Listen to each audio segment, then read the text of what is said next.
Hello, everyone, and welcome back to another episode of Snuffed, a Prestige production. I am Nick, joined here today by my awesome co-host and winner of Suitman Survivor. I almost said Dynasties. Wow, we're starting with violence today. I know it was an accident; it wasn't on purpose. The winner of The true Suitman winner of Survivor Dynasties, Easter. right? What? The winner in our hearts. I was the winner of my heart. Anyway, the winner of Suitman Survivor Easter Island, and now longtime production member and retired question master. Hi, Jason. Oh, that's a long title. How's it going? Okay. Fine. I'm never giving you an accolade ever again. Go fuck yourself. I'm doing great, though. How are you? I'm doing good. Happy to be here. Happy we've made the merge. Oh, my God. Me too. We are now like in the mad dash to the finale. Yeah. In what? I think like 2 weeks' time. Yeah. Yeah, I think it's Saturday the 15th is the finale, or the reunion, if I remember correctly. And by the time you hear this, it might already be over, but we'll try and get this out before then. Probably, yeah. We'll probably have recorded the episode. Anyway, we're also joined today by former Suitman's competitor turned production member and question master, my pal, despite him being a UConn fan. Hi, Josh. Thank you for the adequate title length. Thank you. How was And didn't even touch on the Edgic King. Edgic Diva? Get it right. Oh, sorry. As long as everyone's happy, that's what counts. How would you describe your edit today, Josh? Like personally? Yeah. Oh, we're doing hunky dory. It's the sun shining. We're talking prestige, so I'm happy. Okay. It's giving UTR right now, a little UTR. It's giving a little OTTP.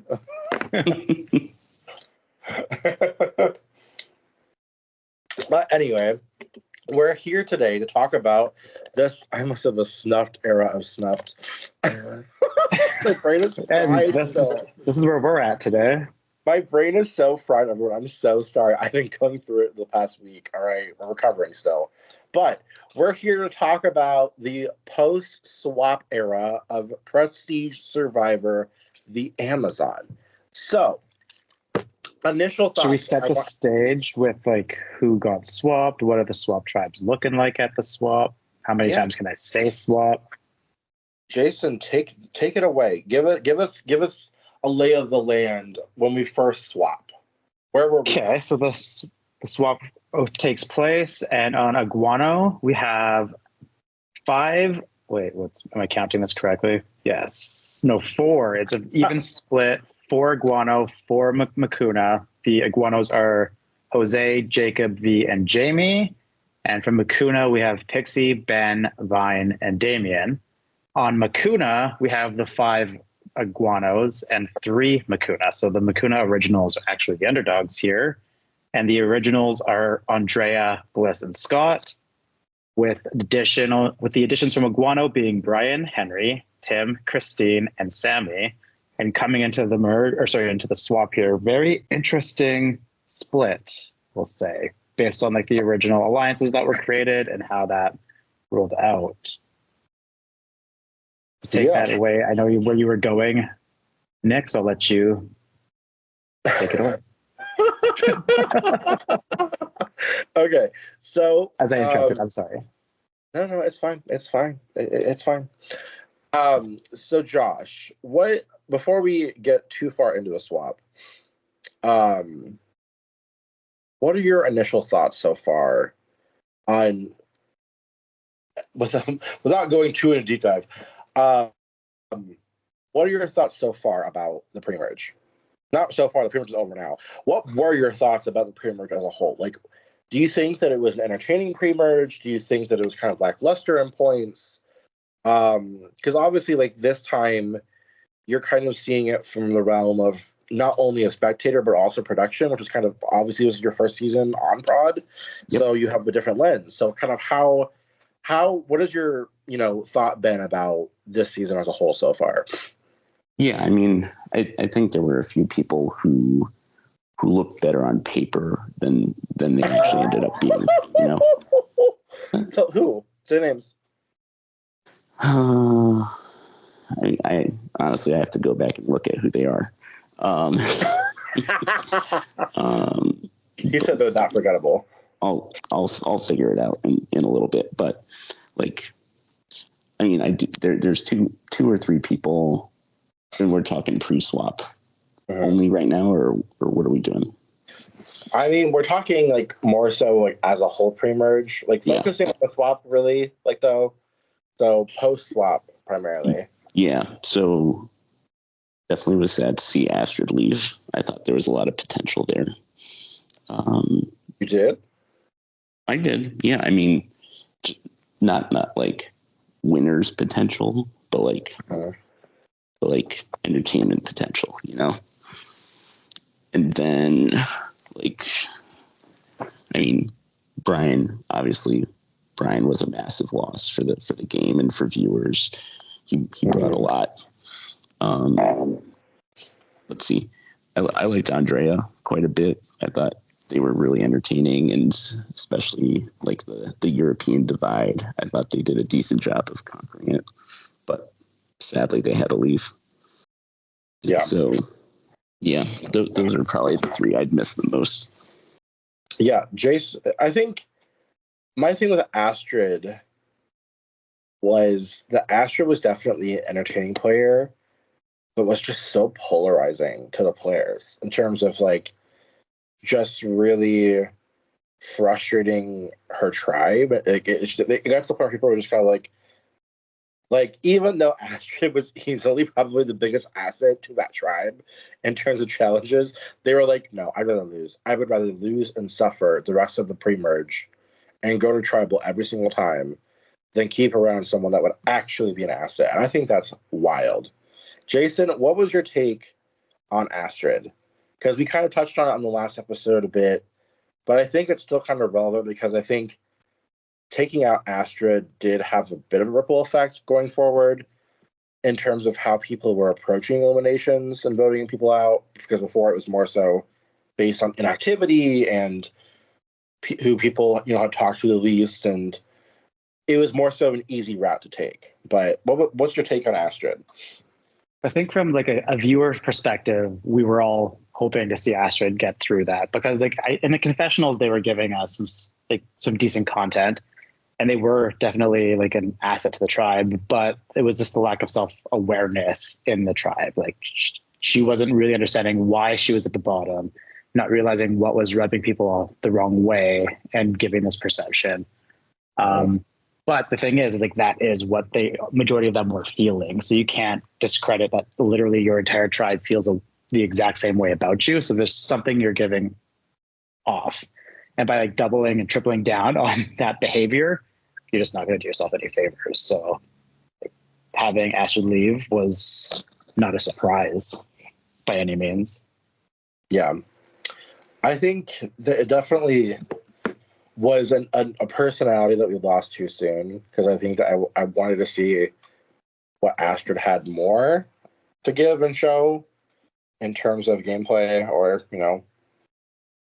other things. Astrid would definitely benefited from being swapped. Like they just missed it by one episode, and I think a swap they could have had, depending on how it all shook out, it could have worked out in her favor. So, right, I think it's just an unfortunate thing to see. You hate to see it, but ultimately, that sometimes is how how shit lays, and unfortunately, in Astrid's case, that's what happened. They just not fizzled out, but it's just the fact that they just really were not on good terms with the tribe ultimately. So I think that was definitely difficult more so to kind of see unfold as a whole. In terms of the swap, we kind of saw more so Damien and Andrea were not. I'm not saying they weren't heavy hitters by any means. I think that Andrea was probably more so swap screw than Damien was. I don't think that Damien was ever going to be on the top of Makuna ever, though. So Damien, I wasn't that surprised to see go. I was surprised to more so see the fact that, Ben and Pixie were so adamant on turning quickly. It was just very like, all right, bye, I gotta go. So, Josh, were you kind of surprised to see Damien get that boot at that point, even with what was it, the extrovert or steel vote? I can't remember. Yeah, Damien had the extra vote. Extra vote. Yeah. There we go. I was like, my brain was trying to see what the steel vote. I'm like, I don't remember, but yeah. What were your thoughts on the Damien boot? Yeah, it's tough because like you said, Pixie and Ben knew Damien already, and like, do you want the devil you know or the devil you don't? And I think they probably made a mistake not trying to leverage that extra vote. But I mean, I'm not sure that there's a ton of forward thinking from either of them so far in this game.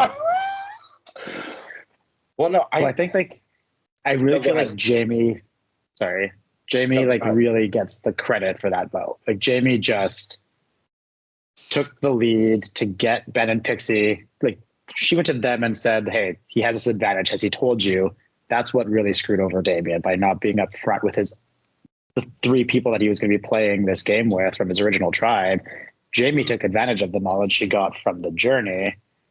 And like, it's really funny to kind of see some of the confessionals on like, I did that. V's claiming he did that or they did that. And it's like, nope, that was 100% Jamie's move to get the numbers on her side. And like, I just got to give her so much credit there because Damien wasn't in a bad spot. Jamie put him in a bad spot.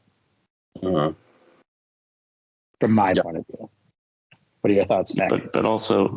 But Damien's also not that social. So Damien definitely was not in a great spot, but with that extra vote, like Damien could have done so much with that. And yeah.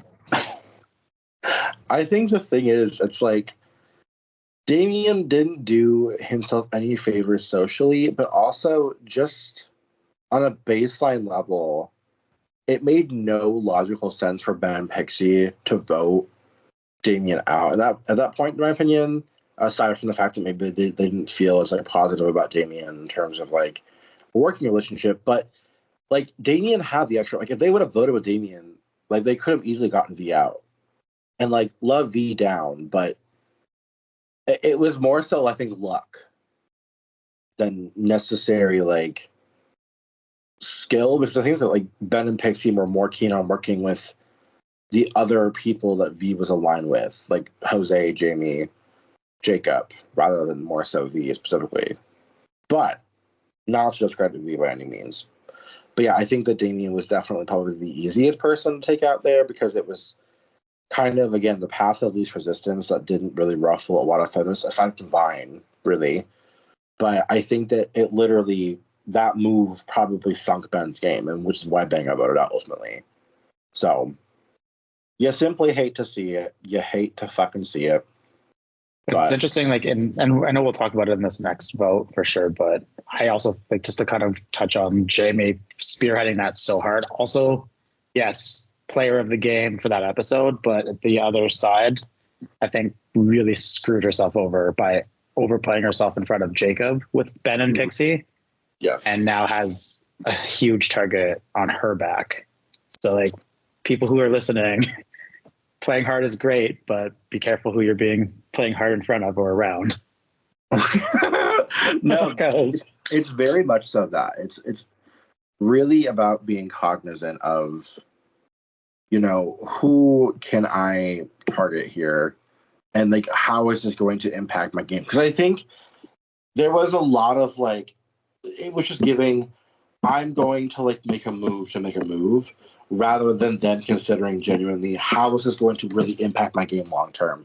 And I don't think they really thought about that, to be honest. I feel it really felt like Jamie kind of drove Jacob and Jose closer to V by being so like socially good at the game. like, why would you want to continue to go like with a threat that big in the merge, right? So it'll be interesting. I sure as fuck wouldn't. I'd be like, get that bitch out. Like, absolutely not. It's not happening today. But, you know, different strokes for different folks, I guess. Couldn't be me. But Josh, ultimately, Damien was the first boot. Then after Damien, we saw Andrea go home. So we're seeing a bit of a OG Makuna slaughter happening in the swap era. Were you surprised that Andrea went home? Because obviously Andrea stayed on Makuna, and Makuna was walking into that swap with a disadvantage of numbers. So do you think that there was like a fighting chance for Damien to survive, or do you think that ultimately him, you know, by sheer like lack of a draw, you know, him being swap screw essentially because he's, you know, in the minority already? Do you think that was the case, or do you think that there was a bit more of nuance there where it wasn't just a thing where he got screwed over, but rather he kind of didn't set himself up for success? Yeah, I'd say probably more the latter, just because like you can always control your fate, more or less. And I mean, sometimes your life gets in the way. You're not able to talk as much and everything. So it's tough to say because like 5-3 really isn't that bad. But I mean, that round, it really, it could have gone a lot of different directions. And ultimately, though, like kind of credit to the OG Iguano on that tribe for being tight, or at least faking being tight enough in the case of Brian. So I mean, probably a little bit of both, but I wouldn't say anyone was screwed by any means.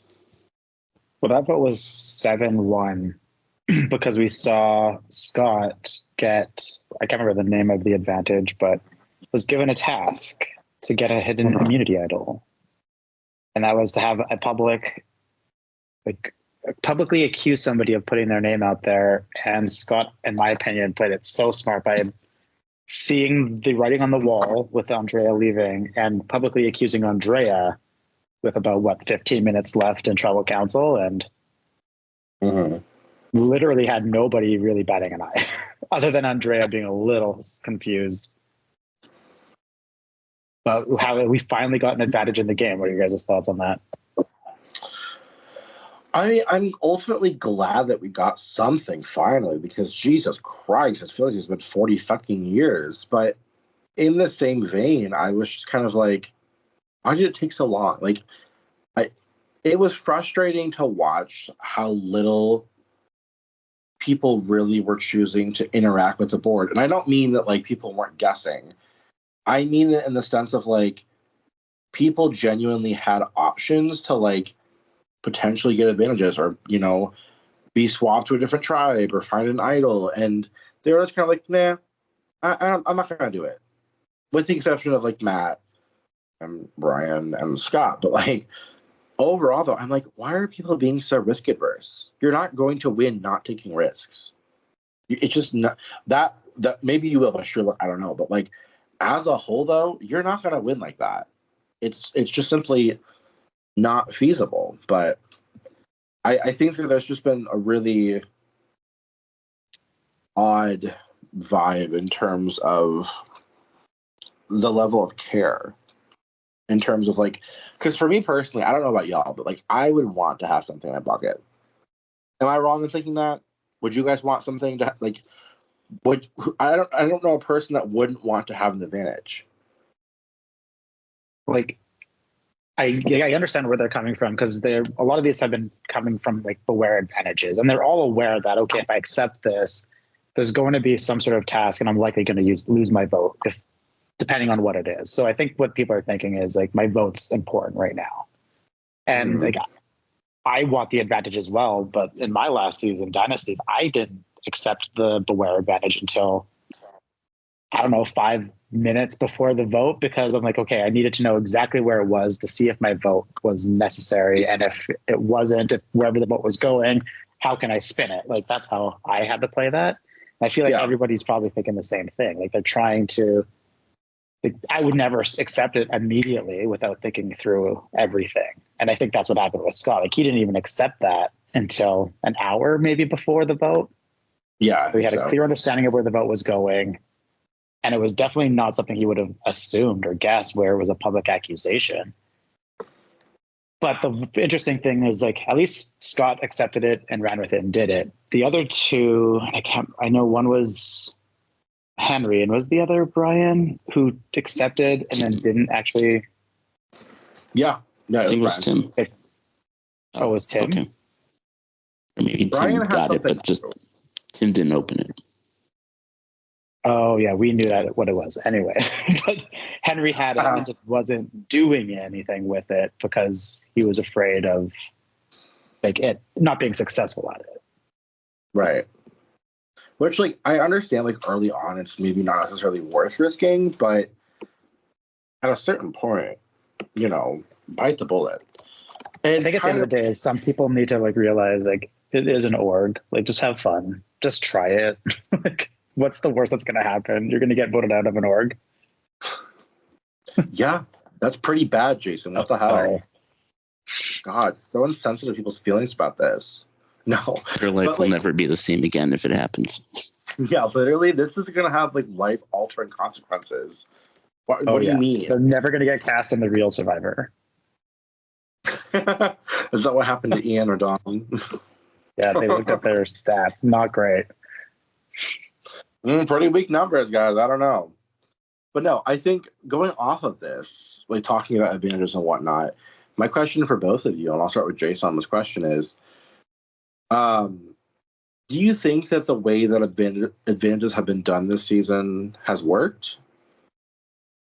In terms of like how like people often like, and Suitman's obviously to compare a bit, like the board had, you know, idols, and you were basically just looking at like you know, Camp Well, for example, and you would find an idol and get an idol.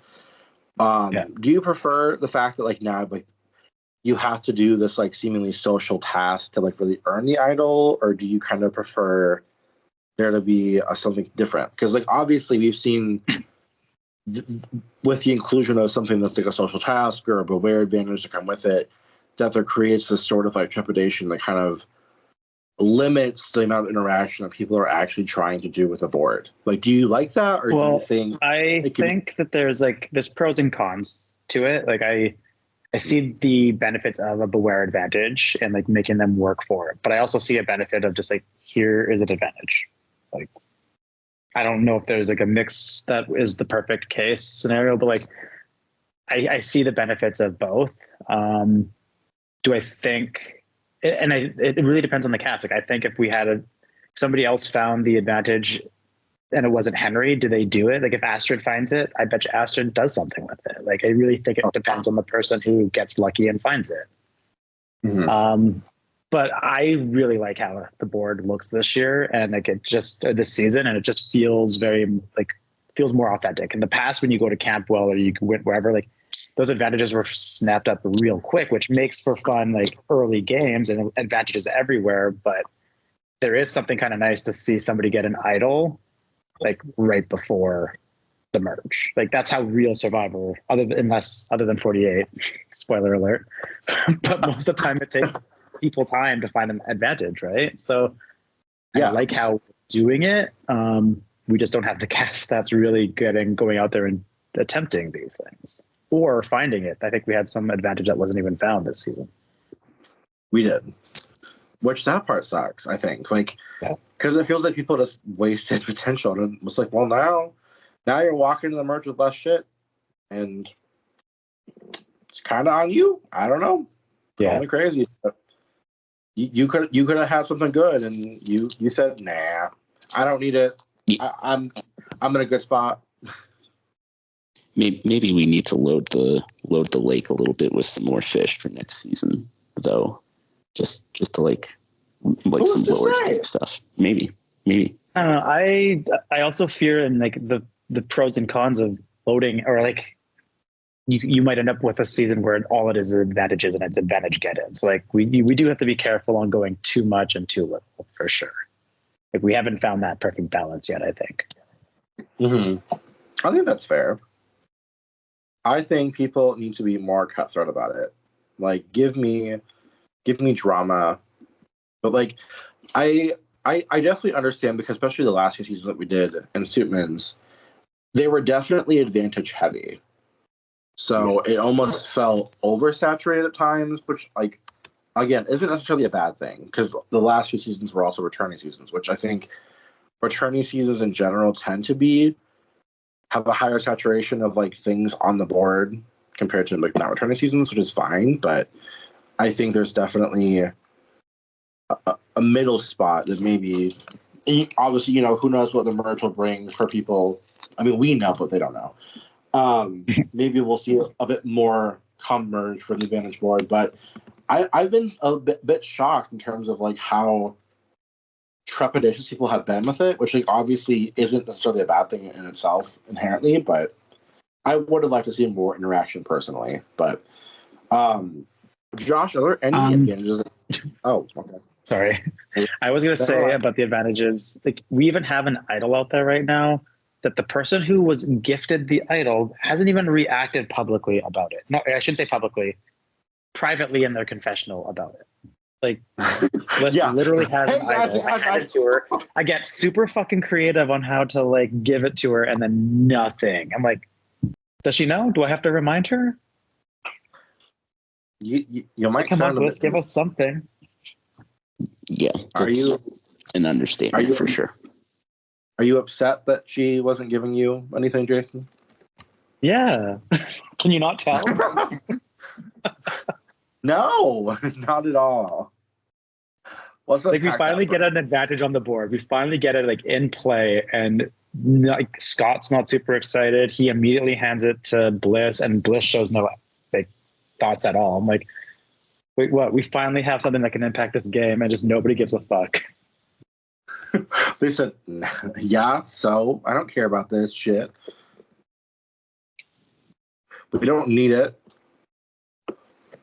But yeah, it was just odd to see, for one, Scott gave the idol up, but two, for Bliss to just not react at all. And Scott really just like very quickly did that. Like he had a thought process. He shared that process with us, but like it was such a like super fast decision. It was wild. I've never seen something like that. Yeah, which I was like, why would you do that to yourself? Like, what was the reason behind that, King? Let's unpack that for a second. Why doesn't Scott have the idol back yet? Probably because Bliss did Scott ask for it back though? I thought it sounded to me that Scott didn't want the idol because of what comes with holding an idol, and it's better to have it in like building a relationship with Bliss, or a stronger relationship, and now Bliss kind of carries the burden.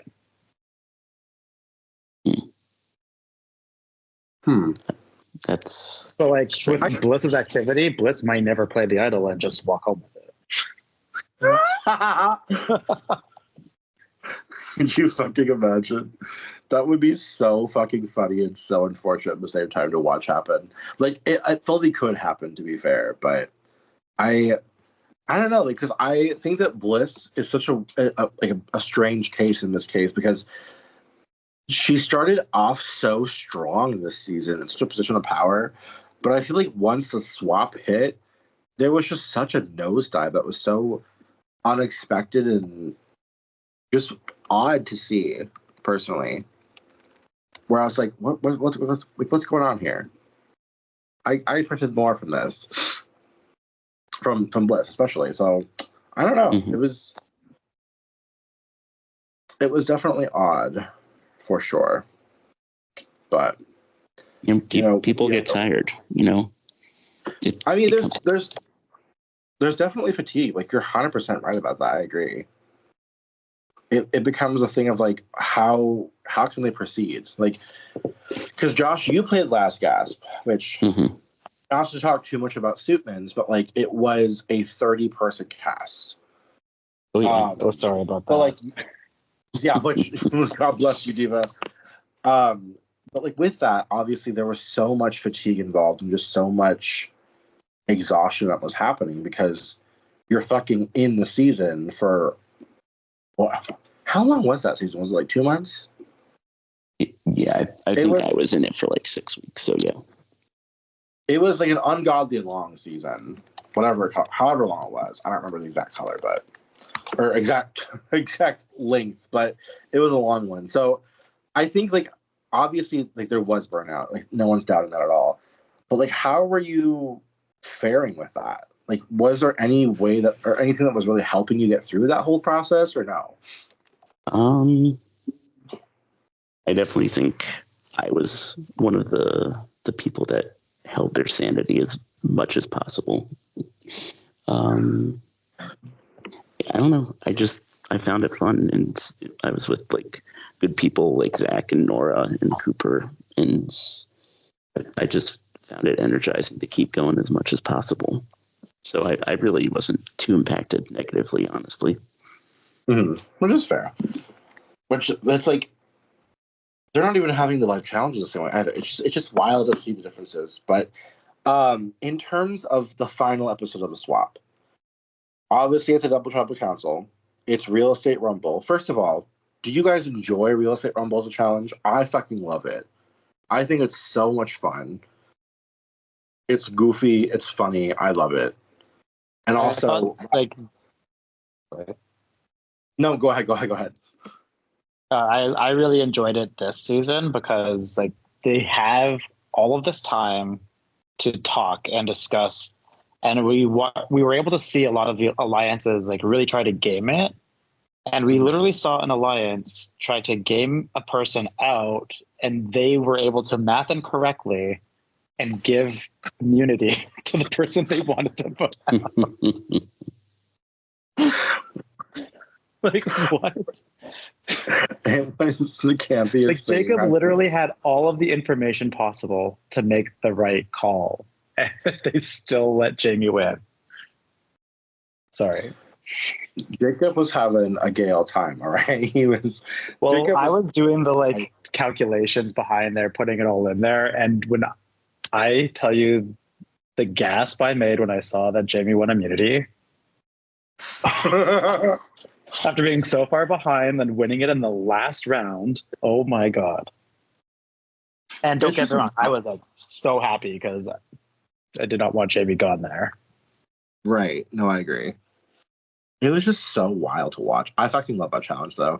But ultimately, we had 2 giant losses per. I mean, they were 2 giant losses to me. I love both Ben and Brian as players in this game, and it sucked to not have them continue on the merge. I think they both would have been so good. I think especially Brian was perplexing as to like why certain people on Makuta had such a fucking issue with Brian when he did nothing to them to like really I feel like warrant the level of like vitriol that he like was met with to a certain extent. You know what I mean? Like. And you can correct me if I'm wrong, but like, I'm pretty sure it was just Henry doing this in his own head, thinking that Brian and V were behind a couple of rogue votes. But like, nobody told or talked to Henry. Like, this has been in Henry's head the entire time, right? Like, nobody else knows about this. I'm like 100% sure that is the case. Yes. Like, it's not like somebody like fed him this information and now he's like was on this witch hunt. It was just in his head, from what I believe. Mm-hmm. Yeah, I mean, I think him and Tim probably like they saw it was 2 votes and they knew that V and Brian were close, and so they in their heads they put 2 and 2 together, literally. And yeah, it's like I feel like it was after that tribal council, Henry was just like, "Fuck Brian." It's like, wait, what? No, the guy that literally has Henry as number 1 this entire season. That's the funniest fucking shit too. I'm like, wait, hold on. We're missing a few steps here because what do you mean that you hate Henry? Or hate Brian when Brian is literally just chilling. It's so goofy. It was truly just the most one-sided thing since Josh's hatred on Patrick. I never hated Patrick at all. Sorry, not you. Sorry. Josh from Heroes. Josh hates. Oh. Okay. Yeah, he had him and Kyle had a whole vendetta against oh my god, what's his name? Patrick. which really made no sense at all the whole time. It's like, what did Patrick do to you? Did he like rob you? Like they were acting as if like he did something so heinous and unforgivable to the point of no return. And I'm like, he's just playing the game like you are. And y'all just got. Like, that's what it boiled down to ultimately, is the fact that they just got in trouble. But anyway, that one set of feud that's hilarious. It really is. But ultimately, we saw Ben get voted out, which sucked.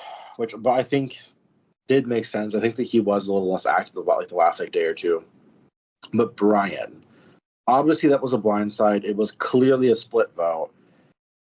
Josh, how do you think this is going to affect them all going into the merge?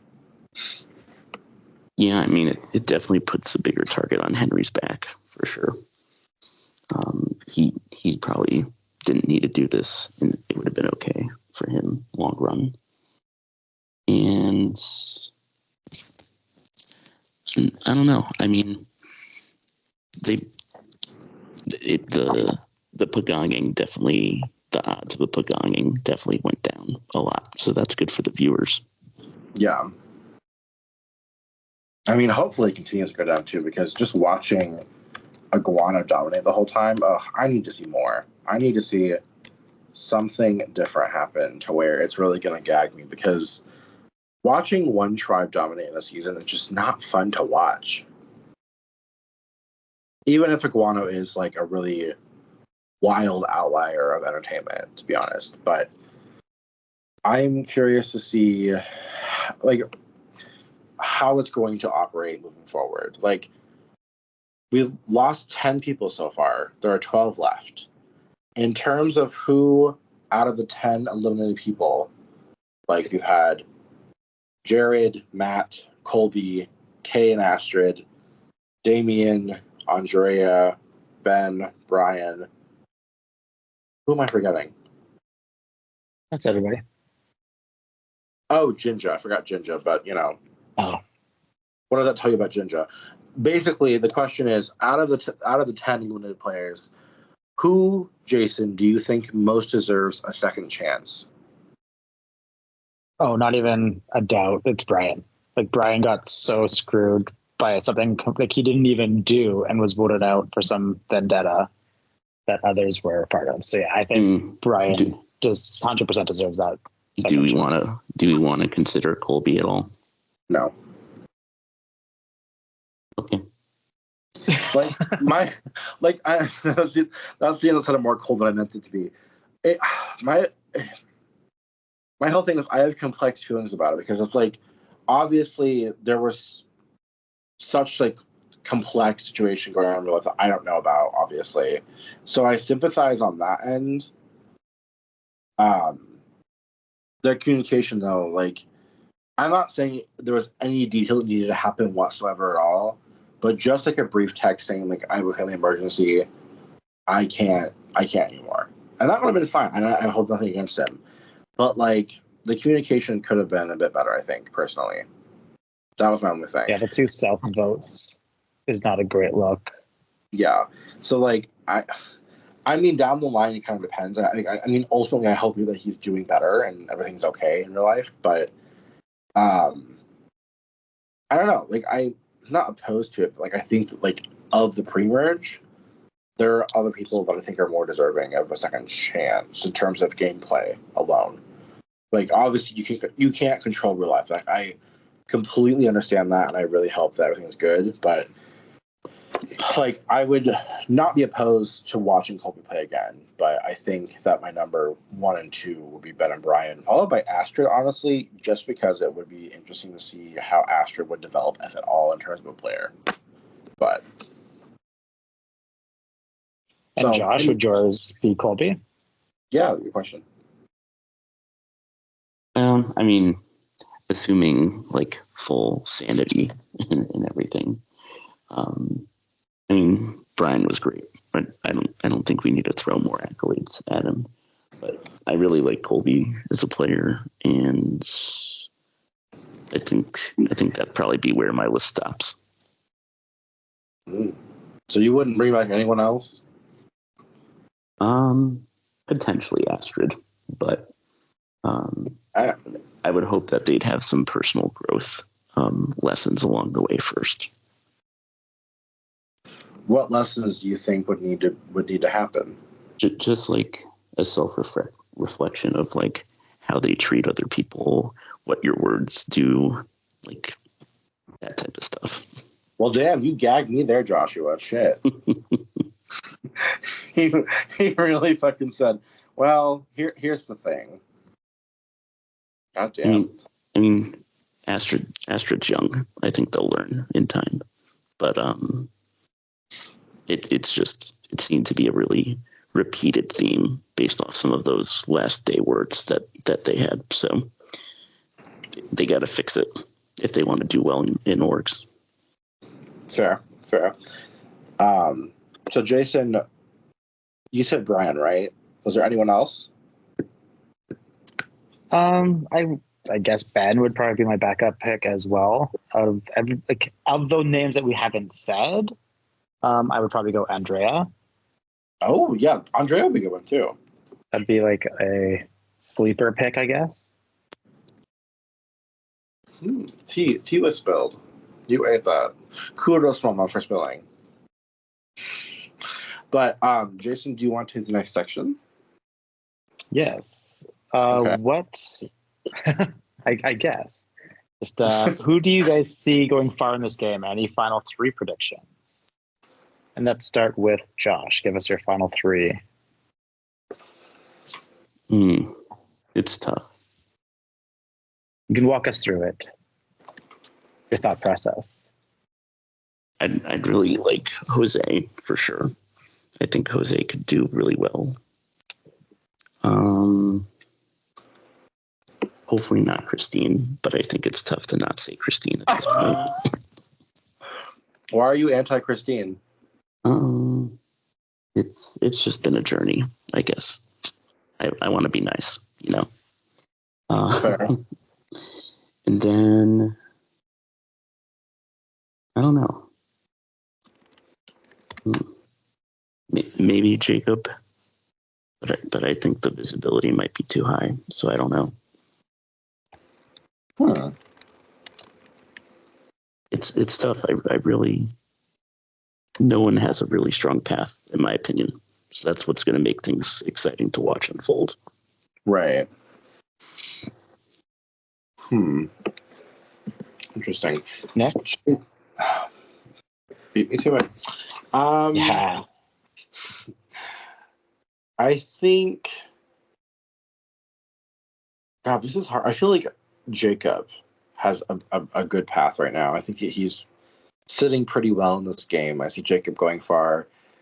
I think Tim could go far too. I think that Tim maybe needs to branch out a bit more socially though, because while he is in a fine position, I think that it could leave more to be desired in terms of like who he's working with and that sort of thing. Because you genuinely need to explore all avenues at the merge. You just have to. But in terms of addition to that, I'm hoping Jamie, but I feel like Josh kind of alluded to, I feel like Christine will be probably a pretty easy goat to bring to the end.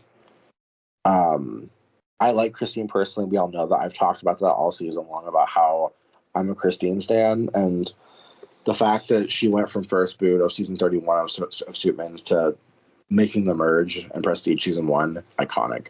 Mother. Do I think it's mostly luck? Maybe, who's to say? But I think that she is genuinely a likable person, so I could see her also just making it far too, but also I could see people picking her off potentially because they may perceive that as like a spot that's being taken from them, if that makes sense. So I feel like it could go either way, really. But Jason, what about you? Yeah, I think we have some interesting groups here, like groupings of players, like with Jacob and Jose, who have been serving such great confessionals and just been playing so good, in my opinion. And just like I feel like really kind of like coming from underneath like Jamie's supremacy in that first part to kind of like get like they're connecting a lot of dots, so I can see them getting further, and I see Jacob being the one that's going to get caught first, which is going to lead Jose getting further. So, which I like, because Jose's been, it's a very smart player, but not really taking like the front of this alliance. So I could see Jose kind of leading that group to the end. Very curious to see how like the Scott, Bliss, Christine, Pixie piece rules out, and I think if Scott gets enough runway, he's going to get to the end. Oh, I honestly didn't even think about Scott, but that's a good idea, like a good point too. I think that Scott is in a good place overall. I think that he just needs to dial back. And like I played with Scott before, and I've known him for a long time, so I know how he is. But he does need to dial back the arrogance, because it will piss people off at a certain point. 100%. Yeah. So we've seen that happen before. Exactly. So I'm curious to see how he'll fare overall. But in terms of a winner, I feel like I can see Scott being a winner potentially. I can see if Jamie's able to kind of maneuver through, I can see Jamie. Pixie, I feel like may low-key be like an underrated person, but I could also see her and Sammy being taken out early merge in that same vein. So it's kind of complex, but we'll have to see, won't we? Jose Nation rise up. Jose Nation rise up is fucking hilarious. Joshua. Nick kind of touched on a couple of early merge boots. Nick, who do you think would be? Who do you see faltering early in the merge, and why? I think Sammy is almost guaranteed to, and that's the thing. I love Sammy down bad. Like I've known him for a little bit now, and I enjoy Sammy, but I just think that there's, I don't even know. It just feels like there's something more that I want to see from him. I'm like, what more can you bring us? Because I think that fire, like Josh talked about this in T-Specs last night, where there was kind of a fire lit under Sammy's ass last night to really kind of get it moving and start playing the fucking game, because he was obviously kind of blindsided last night in the vote. So I think that if Sammy really does lock in, I think that he could be a good player and make it through, but I could easily see Sammy being picked up early. I could see Bliss being picked up early because Bliss doesn't really even seem to be locked in anymore. I could see Pixie also being a casualty because Pixie is close with Sammy, and so on and so forth. But that's obviously my takes. But Josh, thoughts? Jamie, just because of all the negative press lately. The negative press. Probably Vine. Yeah, that's what I was thinking. I feel like Vine could be maybe Pixie too. Yeah, Vine was my pick as well. I feel like Vine is just that person right now in the game that they don't really have a tight allegiance to anybody. So I feel like if anybody's looking for a safe boot, like that would be Vine. Mm-hmm. But further question, I'm so like the Jamie piece is going to be interesting because we have Jacob, Jose, and V kind of anti-Jamie and wanting to vote Jamie out before they won immunity. But Jamie's close with Henry and Tim from the previous tribe. And now Henry is in an alliance with Jacob and Jose. I don't know yet if that's a legitimate alliance, but there's a lot of like interweaving between the OG iguanos. Like, what do you think the path for Jamie is here? I think Jacob and Jose will get in Henry's head, and then they'll all be okay to take Jamie out. Which sucks. justice for Jamie already. But no, if that does happen, like that just goes to show how influential Jacob is going to be here. Right. Because like this could also be, and like I think it would be smart of Henry to kind of follow Jacob's lead on this, because Henry kind of needs something and someone to get the limelight off of him. No, exactly. I think my confusion about Henry specifically is that Henry is so smart. He's a fucking trial lawyer. You have to be smart to be a trial attorney. And, well, mostly. There's a few I bet that have been absolutely... Okay, so don't take his gut. Got it. But also, don't like... his gut. But before you say anything else, I will amend and say there are a few dipshits that I know that are also that. However, but like it's just like you have a literal specific training where your goal is to like investigate and consider every argument and be able to argue from all sides. But like it's like he has blinders on when it comes to Jacob and Jose, and it's so odd. And I'm like, why are you not considering the mere possibility? Like, when like they threw the votes on Christina as like a fake thing, why were you immediately like, oh, it's got to be Brian and V or Tim and V? Like, or I'm like, you did not even consider the possibility that it could have been those two, which like it is a testament to both of their games and how they're able to spin shit. But I'm like, what are you doing?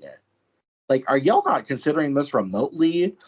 About how it could be someone else on your tribe. It's just so baffling to me. With that being said, they never... I do got to say... Sorry, go ahead, Josh. I was just say they never gave any second thoughts to it at all. They just took it and ran. Yeah. And looked behind. But like, so much credit to Jose, because we literally are seeing, like, I'm loving it.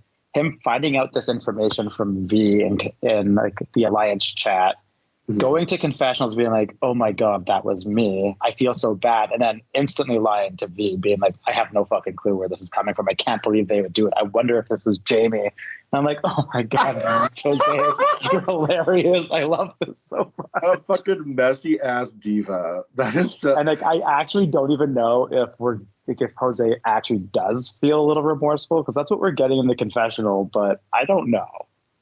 That bitch is probably playing it up. Let's be so fucking for real. He is a menace to fucking society with that.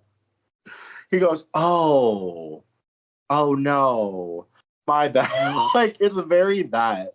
So it's like, what are you doing? Like, what's your problem? But no, it's just so baffling to me that like they're maneuvering so well. Like, I think of everyone, Jacob and Jose aren't playing the best games by far. So it's just very impressive to watch unfold, and it's just really funny, and it's making me laugh. But no, Josh, what do you make of Sammy?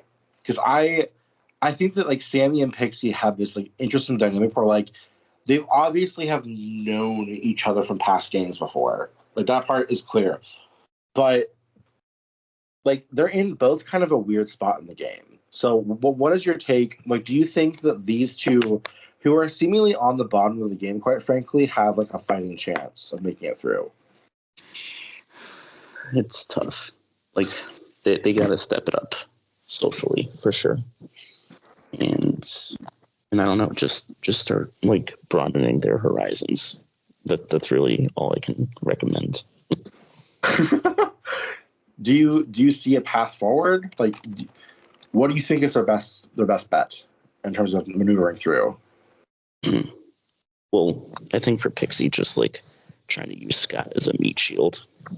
I think. Oh, absolutely. Yeah, and then Sammy, I don't know. I can't really focus on Sammy's game too much, so I don't really know what options he could have. Was that shady? Maybe a tiny bit. Jason, what's your take on that? I think Pixie's not in the worst spot. I do think like Pixie, well, like let me retract. They're in a bad spot. However, I feel like she kind of got blindsided in a good timing. Like I hope that she's able to take this lesson and change and adapt and move forward like stronger. Cause like I feel like they went and trusted Jamie and Jacob so fast. Like, I'm sorry, but why? There was no reason to really go 100% in with a 50-50 split alliance like that without actually having the trust built. And then, yeah, I don't know. Like, I just feel like she ran into that too fast. And her path forward, I agree, is 100% using Scott as a meat shield and working on her relationships. And I've kind of seen a little bit of that happening already, where like Jose is like, oh, Pixie came in and like apologized and seems really good about everything. And so I feel like she's putting the legwork in on her social game. So I think she's going to be fine. I do feel there's bigger fish to fry from everybody else. And Pixie will either be the merge boot because it's easy and people are like risk averse right now, or she's going to be able to like sneak her way through to a good end game. And Sammy, I'm kind of on the same page. I don't really have a clue. Like, it's not a like I want to see Sammy do good. I just don't know. I'm not hearing people talk about Sammy in a good or bad way. Yeah, but don't you think though the fact that no one's talking about him actually is a good thing? Because if you're flying under the radar and no one's really considering you as a name, I don't think it's a bad thing necessarily. You know? It's not a bad thing, but all it takes when you're in that position where nobody has anything good to say about you is one person throws your name out and everybody agrees.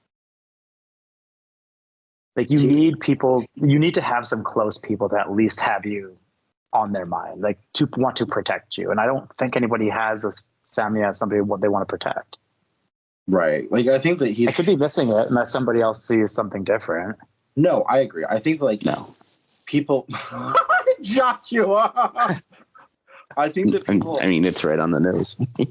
I love Sammy. Like, Sammy and I have played together before. Like, I enjoy Sammy, and I think that Sammy has just definitely taken, like, he's very literal and he's just very to the point, doesn't mince words, and I appreciate that about him because I don't like all the bullshit filler in games sometimes that people like to do. So I definitely appreciate that style of gameplay for sure. And that's how you win games. I'm not disagreeing with you. Also, Jason, you fully talked the other day about how you used to fucking ignore people once you knew they were going home. Oh, yeah. Well, like in the pre-merge, of course. Well, first off, I would only ignore them because if they ignored me, like if they're not putting in the effort, because when I play, I'm a very social player. I always make the first moves. I'm always communicating, always making sure I'm in their boxes. But if I'm not getting it back and they're getting voted out and I know that's the case, why am I going to try 2 hours before tribal council? So yes, I'm going to ghost you. Damn, that's hurtful. That really moved me. But no, that's also, I think that like, I just think it's complicated. Like, I think that it's really hard to gauge how this merge is going to go because I don't feel like it'll be a bloodbath of like the strong players going out early though. I feel like they're gonna try, like from what I've seen historically with this cast especially, don't you guys think that like they're going to be more keen on like kind of cutting, like not to say like the loose fat for lack of a better term, but like to trim people that people may not perceive as like being stronger threats to kind of, or that are easier votes, just kind of get through a bit longer? What are your thoughts, I guess, is my question. Yeah, that sounds right to me. Jason? Yeah, I'm on the fence. Like, I feel like we could see some of the big names going at each other, but we have a pretty smart group that they're all going to try and have those numbers going into this. So that's where it's going to get really interesting because somebody's eventually going to have to lose the numbers game. They all can't have the numbers game. But I could also see a world where like a Scott, Henry, and Jacob and Jamie all think they're working together. And they so like I can see a lot of different scenarios, but that's why like other than the losses in Brian and Ben in the last one, like this is what I'm excited about. We finally have a lot of the big dogs here to play. And I'm hoping a big dog at least gets to the end and wins. Because how many times do we see the big dogs go home mid-merge? We see it pretty often, to be honest. Yeah. Historically, at least, I would say. But I think we'll get at least one big dog in the finale. This is a year for that. As of now, who do you predict it being? I mean, hopefully it's one of Jacob and Jose. Maybe both.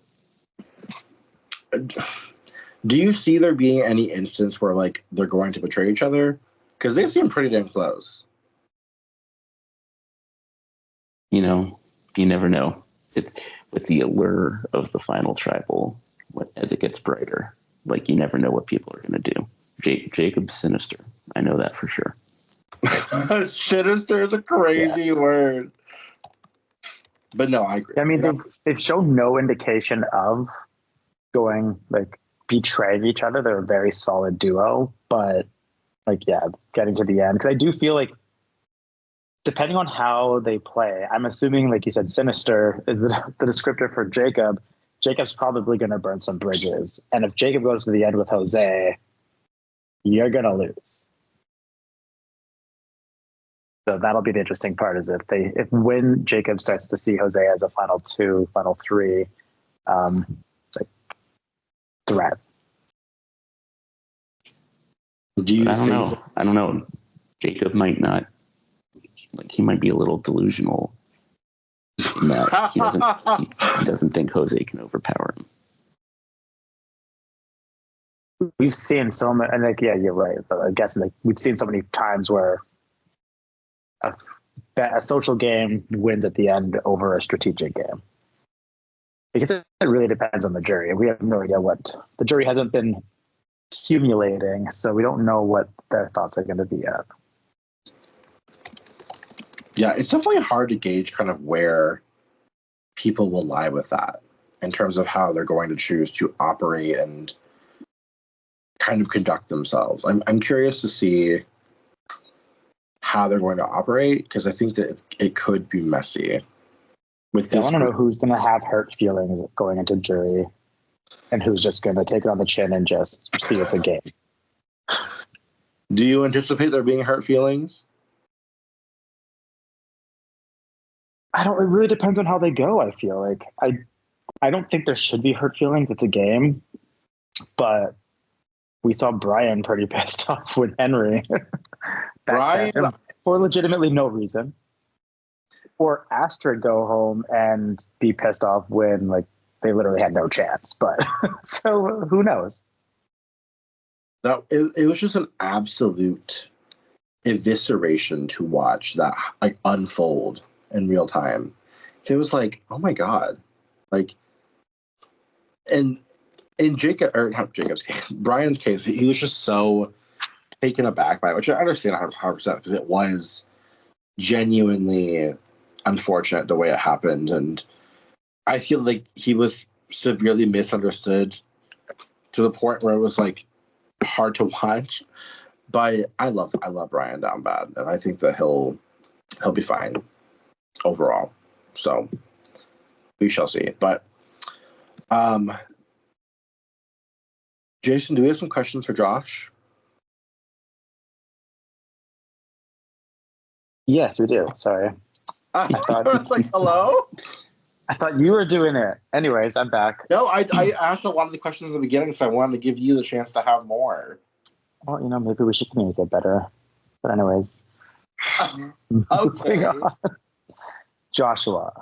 Yes. Some questions for you. As the newest member of production, how's your experience going so far?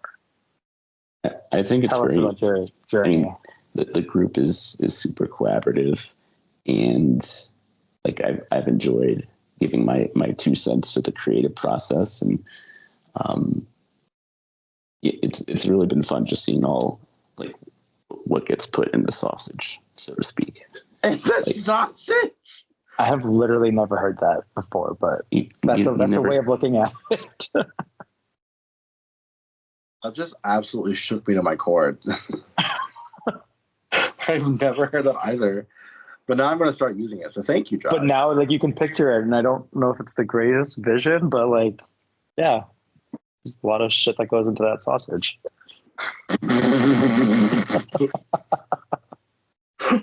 I didn't say it was shit. I didn't say it was shit. I mean, sometimes there's bad ideas out there. It's fine.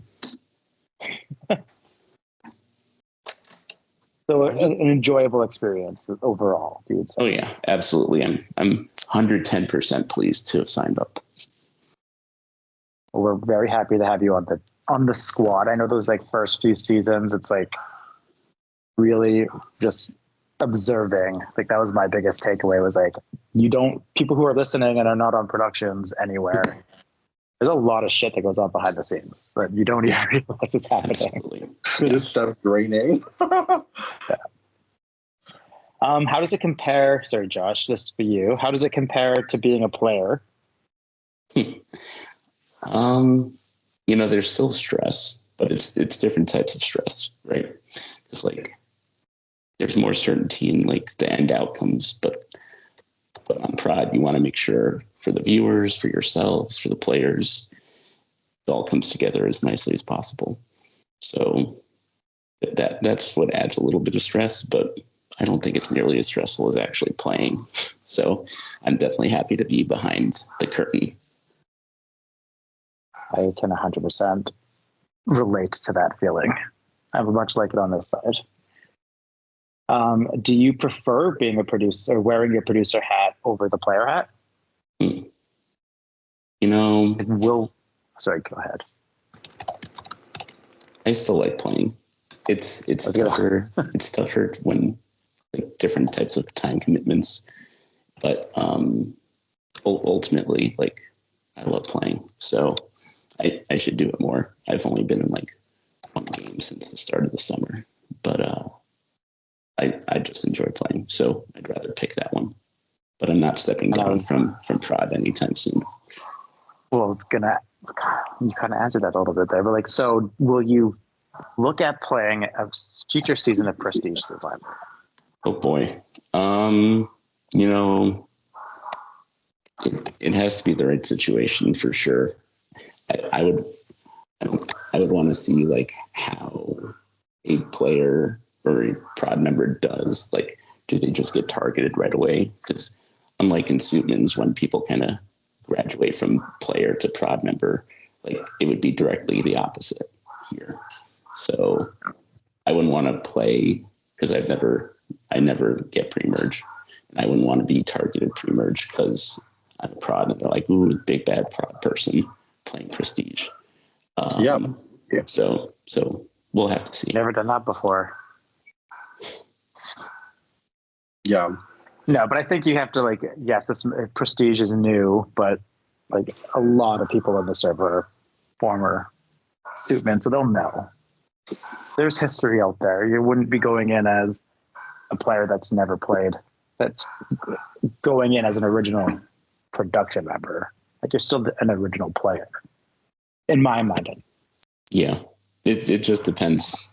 I mean, there's like the illusion, like not trying to break the third wall or the fourth wall, whichever wall it's supposed to be. I will say, like, as a person, like Nick, you would know as well. Although, you haven't played since being on production, but no, as a player, as somebody who's gone from like player, production, and player, like you don't know anything about the season at all. Like even when I played Dynasties, I thought it was going to be like all stars or legends, not all winners. I didn't think they had enough winners to play it because I was reached out to for an all winner season. But like you have no idea what is actually being planned, any of the advantages, any of the twists. Like I was in Dynasties completely blind. So it's one of the cool things about this is that you really don't know what is happening unless you are one of the producers of that season.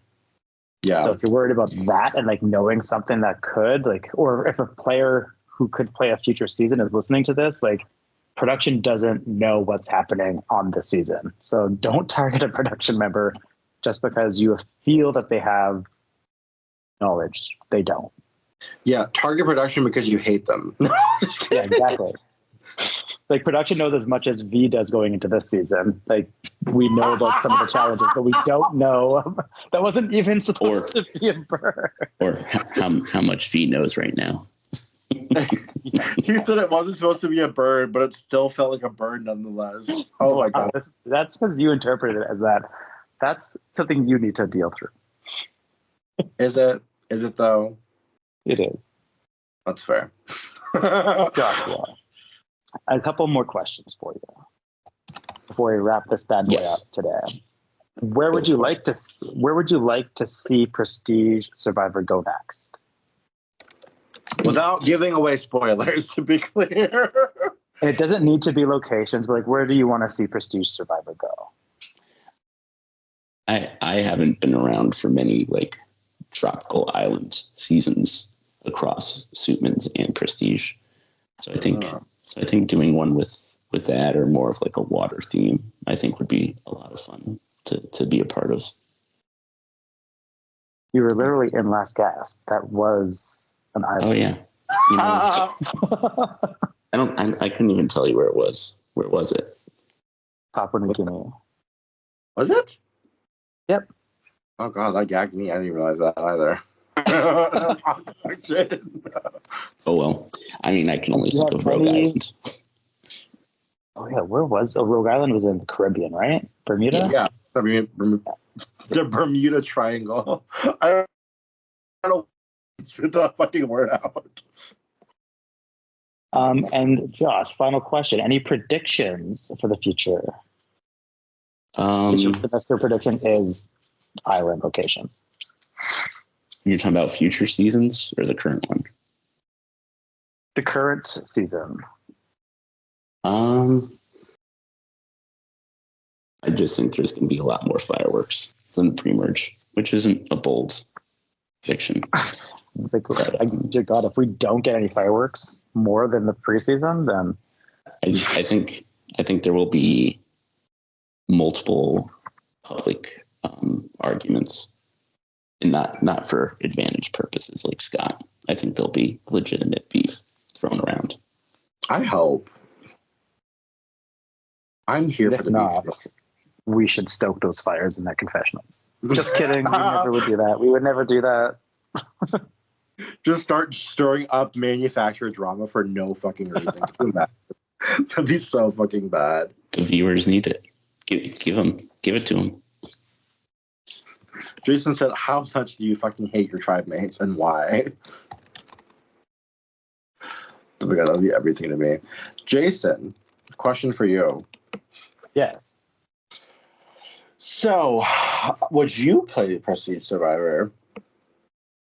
I have no plans. I have no plans.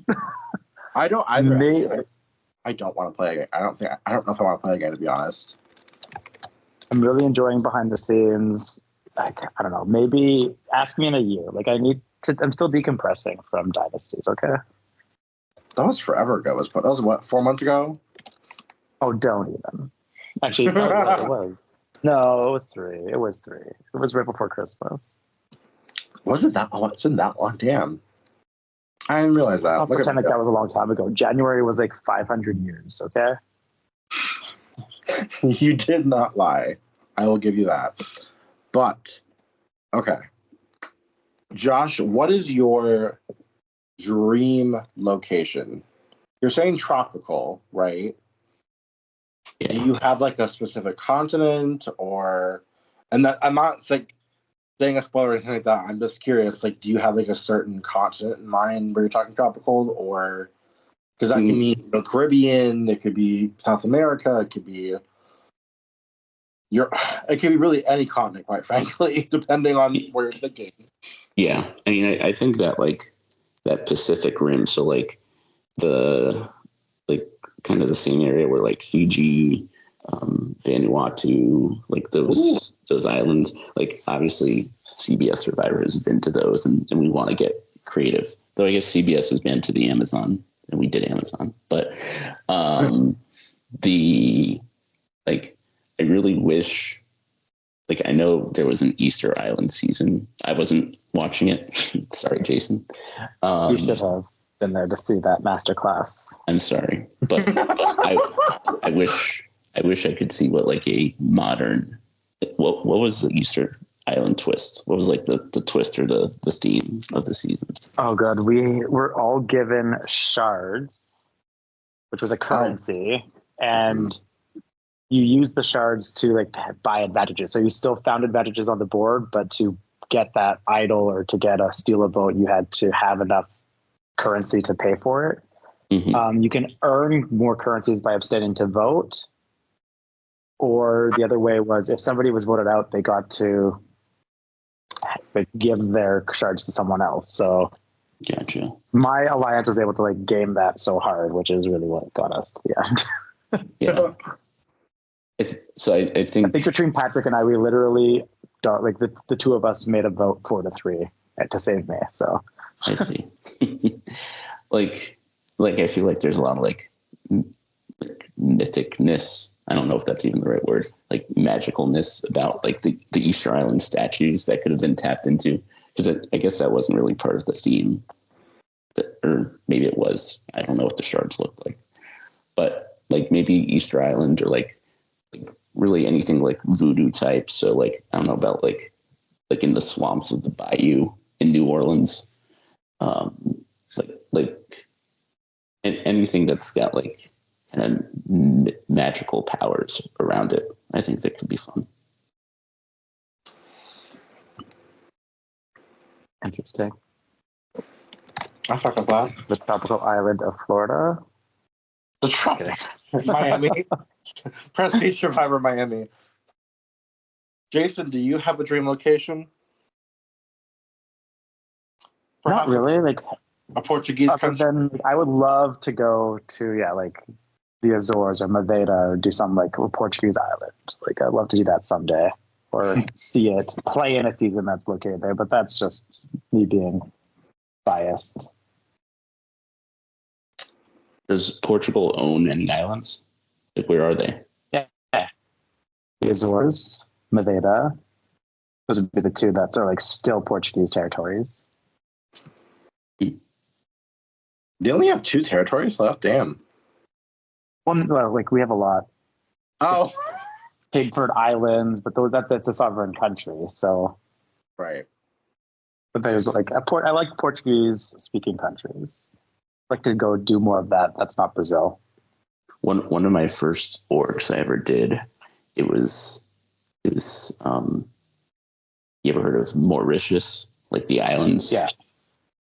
Like that could be fun to go to. I don't really know what theme, like there isn't anything magical about Mauritius besides the views. But I think that'd be fun if we could swing down there and kind of go full circle for my orc career. Oh, that'd be a fun one. What about you, Nick? Do you have any desires? I would really like to see more of Africa in this series. I think we didn't go to Africa enough in Suitman, so I would be very inclined to go visit Africa sometime. Well, I think Kieran was being sensitive about the whole British colonization thing, so he didn't want to go too far into Africa. Which could be the case and would be fair, but But any final thoughts today before we close? I'm really vibing with the cast. I think they have a lot more potential. I'm hoping for a little more individualistic gameplay over the back half of the season.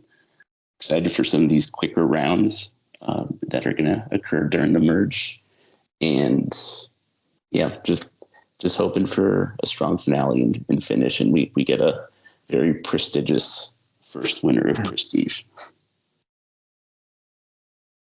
Yeah, Jason, thoughts? Yeah, I think I'm excited for this end game. We've got pretty much 12 of the best players are still in the game, but now it's all individual, and now we're going to see them hopefully think about that versus the mob tribe mentality. So excited to see that, and excited to see the fights that Josh foresees in the future. I just Oh, need yeah. it in my life. Give it to me. I want people to come at Jose Nation, and Jose Nation's gonna fight back. Oh my God. With an army The of 1,000 riots from swords. T-Specs if people go against Jose. Oh my God. That will be an absolute vicious downturn if that happens. But Nick, what are your thoughts? Any final words from Nick before we wrap it up? I'm hoping the Iguano starts to demolish each other from the inside. I really hope that happens, and it's not just a boring picking off the remaining Makuna members. I'm hoping to see more dynamic gameplay, people being more risk takers rather than risk adverse. But I'm just excited to see what we have in store before we wrap up the first season of Prestige. So I'm vibing with it. I think it'll pick up now that it's merged for sure. I think there was definitely a slow point in the beginning, but especially going into the merge with that last tribal, I think we're setting up pretty for a nice merge. So we'll just have to wait. And advantages. Let's get advantages played. Both the playing and finding of advantages. Please and thank you, cast. I'm so excited for a new tribe map. I'm excited to see. But for now, I want to thank Josh for joining me and Jason today. You've been a lovely guest as always. And now you're on the production side, so you know everything about what the fuck is going on. And we love that. And we're happy to have you. And I'm so excited that you're now on this side, the dark side of Prestige Survivor. It's been a blast. It's fun getting the peeks behind the curtain, and yeah, everyone does a great job. It's a super collaborative group, and I'm thankful to be part of it. Well, we're happy to have you, buddy. Very happy. Thank you for joining us today, Josh. Thank you. Jason, thank you for joining me too and being my lovely co-host and my lovely pal. Thanks for giving me your weekends, Nick. Every weekend now, the two of us. Well, I mean, next weekend you'll have me on a Sunday if you want me on Sunday, but Saturday I won't be available. So, not us giving everybody a schedule. Sorry. But anyway, but for now, thank you all for listening. We will see you next time. Bye. Adios.